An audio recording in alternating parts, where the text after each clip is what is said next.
during the first exam. And I think part of that is because I don't ask very regurgitation, definitional type of questions. I ask very much applied, analytical types of questions. I think that's one of the things that surprises people. Not all psychology classes are necessarily like that.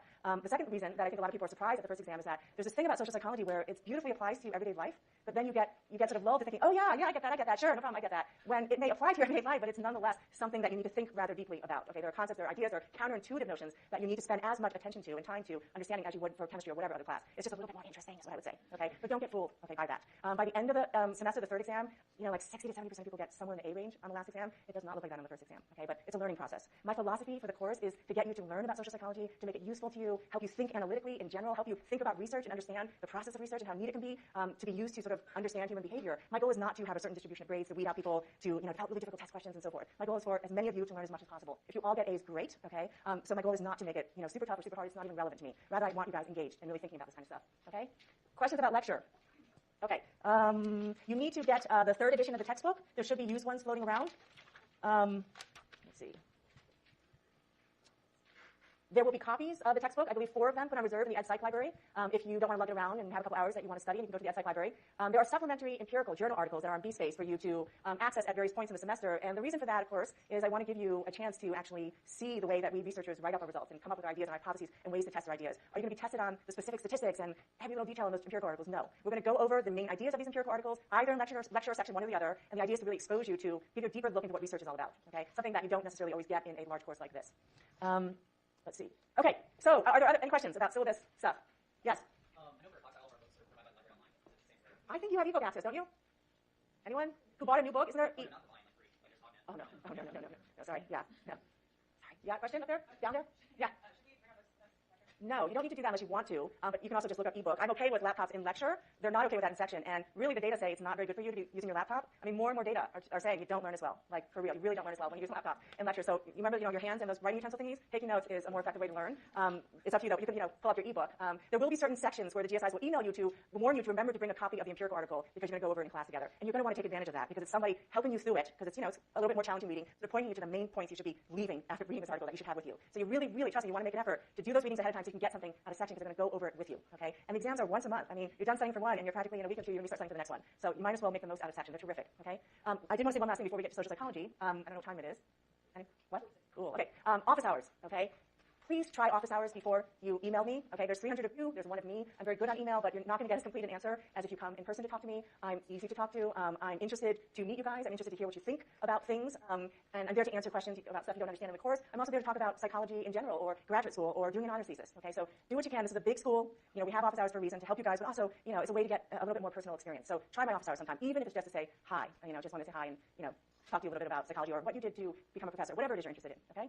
Okay, social psychology. What do you guys think you're going to be learning in this course? What is social psychology? I'm trying to tell you how interesting it is and how much it applies to your everyday life and those around you, and I saw some head nodding, suggesting you have a pretty good sense of what it is you're going to be learning. Social psychology is more than the Milgram experiment, okay, which is a lot of people's exposure to social psychology at this point. So can I hear some ideas about what you think you're going to be learning about this semester? What makes social psychology instead of personality psychology?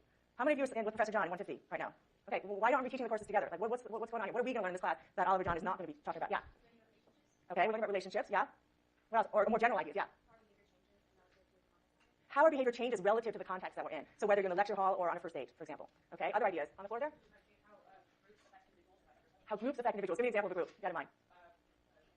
Okay, a peer group at school. Okay, how being a part of, having these 5 girlfriends affects your behaviors, your choices, your thoughts. Is there a hand up there? In groups and out groups. So if you're not familiar with those terms, in groups are the groups you feel a sense of belonging to. It's you and yours. Okay. Out groups are those groups that you don't see yourself as a member of. It's them, those people. Okay. It's Cal students is our in group. Stanford, that other school, is the out group. Okay. What else? What other things might we talk about in social psychology? Yeah. Louder. Say again. The way power is structured, the way power is transferred from people. Okay, yeah, I mean, social psychologists are definitely interested in that, and there is stuff on your textbook on power, and I do research on power, and maybe I will incorporate that. You will read about it in the textbook. I'm not sure we're going to have enough time to talk about it, but more broadly, power is, as I was saying earlier, it's a kind of relationship configuration, right? Power involves at least 2 people, because there's someone who has power and somebody who has relatively less, okay? Other ideas, yeah? Like having power, control over resources, control over someone else's outcomes. That's how we think about power in social psychology. It's when I have the power to hire you or fire you. It's the power to evaluate you, when I control access to more of the money than you do. Okay, all different kinds of resources to control. Okay, other ideas about social psychology? I mean, I think by this point in your careers, you know that social psychology, like all psychology, is we study individuals. Individuals are the unit of analysis. We're psychologists. This is true of all of psychology. The individual is the unit of analysis. And we're interested in the social context, how behavior, how thinking, how feeling, how our goals change according to the social context. Social context, okay? People, social situations, first date, an interview, a lecture hall, being around your fraternity brothers, what have you. Okay, those are all different kinds of social contexts. This is a science. Okay, like all of psychology, it's a science. Soft or hard, I don't care how the texture of it, but we're science. And like in all psychology classes, we will talk research methods during the first real lecture next week. I hope that if you know like research methods or you feel you do, you will nonetheless find it useful because, of course, we'll be highlighting the very clever things that social psychologists and fun things that we as social psychologists get to do methodologically to test our ideas. So highlighting here, again, it's about individuals. It's not that we don't study groups. We study groups, in groups, out groups. Okay, we study how groups affect how you behave, peer pressure. This is about the group's influence, but the influence that focuses on the individual. How does being a member of an in-group, being a Cal student, having my Cal identity being brought to mind, how does that affect me as an individual? Okay, we're interested in thoughts. We're really interested in thoughts, thinking. I'm a science major. We're very interested in cognitions, expectations, perceptions, interpretations. And we're going to spend the first unit of the course. I know it may not sound that interesting, but it's fundamental.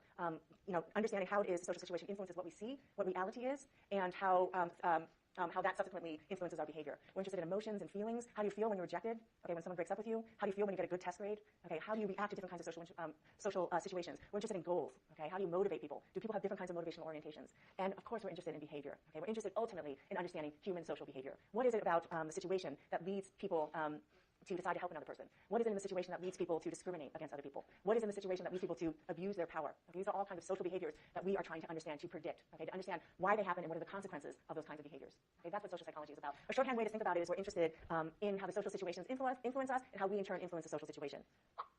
Okay, let me look at the time 1 second here.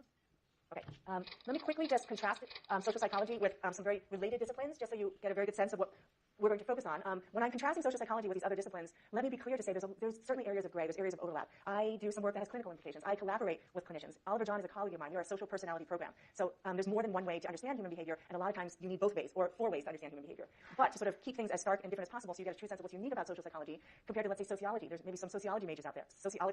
Sociologists, like social scientists in general, we're all interested in understanding human behavior ultimately, but the level of analysis, the unit of analysis is more macro, is a bigger, larger unit of analysis when you're a sociologist. You're interested in, for example, how societal kinds of variables influence behavior. I'm interested in how this interaction that I'm having with her influences my behavior. It's much more this individual level of analysis versus this population level, society level, macro kinds of variables. We're interested in more micro level explanations of behavior. Clinical psychologists, okay, a lot of things that clinical and social psychologists can collaborate on. Understanding depression. There are a lot of social underpinnings of depression, okay, lots of ways to think about clinical disorders, the atypical. But as social psychologists, we're interested in understanding more the typical kind of behavior, the typical kinds of behavioral tendencies, not the atypical, the abnormal, okay? And personality psychology, really closely linked, okay? But as social psychologists, we're interested in understanding how people of various different personalities may all be influenced by the same situation. So even though the 6 of us here, we clearly have different personalities, if we are all in an interview situation, that situation might still influence us similarly, despite the fact that we have all these personality differences. Oliver John would be more interested in, wow, how does the fact that I'm neurotic and that he's not, how does that predict how we're going to act in this interview situation? Okay, they are precisely interested in the person and explaining interview behavior by making reference to the fact that I'm neurotic and he's not. Whereas as a social psychologist, I'm interested in understanding all of our behavior as a function of the fact that we're in this interview situation. How does the fact that there's this intimidating, scary-looking interviewer, how does that affect all of us, rather similarly, despite the fact that we're different in a million ways? Okay, so just to bring this home, if we took one topic that we're interested in studying, how do we study prejudice? Such an important topic. Recent events in Ferguson and unfortunately so many other events make clear that prejudice is alive and well in our country today. How would different kinds of social scientists study prejudice? Well, just to give you an example, sociology, we're talking about, again, macro level kinds of variables. They might track how prejudice toward African Americans in the U.S. has changed over the last century at the population level, at the state level, at the county level, not at the level of these 10 different individuals. A clinician might be interested in developing therapies or understanding the developmental origins of people who have or express or harbor very, very severe forms of prejudice. A personality psychologist might develop a measure to identify people, individual differences, people who are more inclined to be prejudiced than others.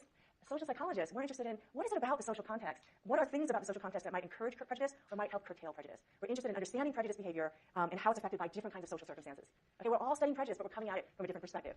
Okay, you're going to get more examples of this in chapter 1 of your textbook. Okay, the last thing I'll say in the 1 minute that I have is what I had alluded to earlier, which is that we get to study sort of interesting, personally relevant kinds of questions in social psychology. The everyday, but the everyday is important. We live in it, okay? We get to answer questions like, how do you infer what other people's personalities are? You've all developed an impression of your GSI based on that 1 minute you got to hear something about them. You've all developed impressions of me. Well, on what basis? Okay, are these accurate, these impressions that you're coming up with? This is a social psychology question. What makes advertisements persuasive? Okay, what is it about Jennifer Garner? I saw in this commercial yesterday. What the hell is Jennifer Garner doing talking about this credit card? I was like stunned, okay? Is that going to persuade me or not? Okay, is this social communicator going to persuade me or not? How do you get people to be intrinsically motivated to really want to read their textbook because they like it versus because they want to get an A in the course? Why does rioting happen in Ferguson after the Raiders games, after the Chicago Bulls win another tournament, or whatever it is? Okay, why does this kind of behavior occur? And so on and so forth. I hear rumbling. Okay, here's the path we're going to make right now. I will end on time, and you will not rumble before that time, okay? Because we have 49 minutes at best twice a week. That's nothing, okay? It's not much of your time. So I will end on time, and you do not rumble, okay, until exactly 11. Okay, guys? Okay, we'll pick up where we left off and delve into research methods on Monday next week.